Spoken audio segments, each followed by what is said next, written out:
République démocratique du Congo, le ministre d'État en charge de la justice, Guillaume Ngefa, a instruit le 3 mars à Kinshasa les procureurs généraux de renforcer les poursuites contre les abus commis dans le cyberspace, estimant que les plateformes comme TikTok, Facebook, X ou WhatsApp ne doivent pas devenir des zones de non-droit. Les autorités ciblent notamment la diffamation, la propagation de fausses informations, le harcèlement, les menaces, l'incitation à la haine, avec possibilité d'ordonner le retrait de contenus illicites ou le blocage de comptes. À travers cette directive, le gouvernement congolais entend montrer sa détermination à encadrer les dérives en ligne.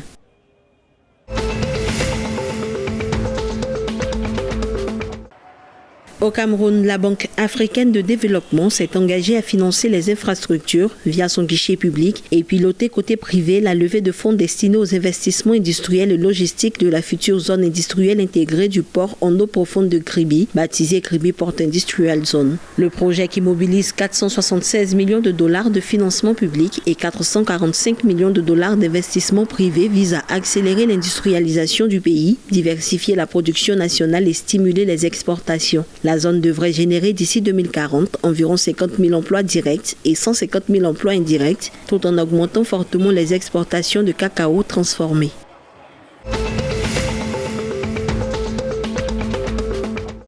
L'encours des bons et obligations émis par les États de la Communauté économique et monétaire de l'Afrique centrale a atteint 9 451,5 milliards de francs CFA au 31 janvier 2026 contre 1 019 milliards en 2018 selon les statistiques du marché régional des titres publics. Cette forte hausse traduit le recours croissant des gouvernements d'Afrique centrale à ce marché pour financer leur déficit budgétaire. Mais le coût de l'endettement augmente fortement. Le taux moyen est passé de 4,72% en 2018 à 8,78% à janvier 2026, soit presque le double. Selon les experts, une tendance qui complique les conditions d'emprunt pour les États déjà confrontés à une concurrence accrue pour attirer les investisseurs et à une réduction de la durée moyenne des titres.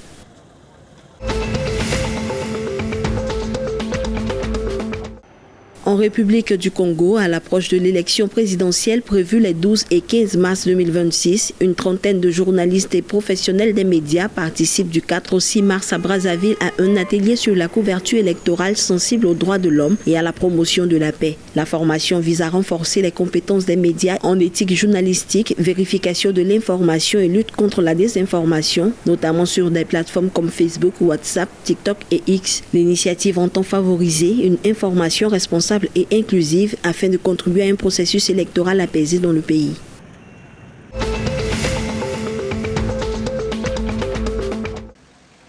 Au Gabon, la Ligue nationale de football professionnel a annoncé le démarrage du championnat national le 7 mars 2026 à l'issue de son conseil d'administration d'avant-saison tenu à Libreville. La saison verra la National Foot 1 se disputer avec 12 à 16 clubs, tandis que la National Foot 2 comptera 8 à 12 équipes. L'instance a également décidé d'autoriser chaque club à inscrire jusqu'à 8 joueurs étrangers, tous pouvant être alignés lors d'un même match. Cette décision vise à encadrer l'organisation de la nouvelle saison du football professionnel gabonais.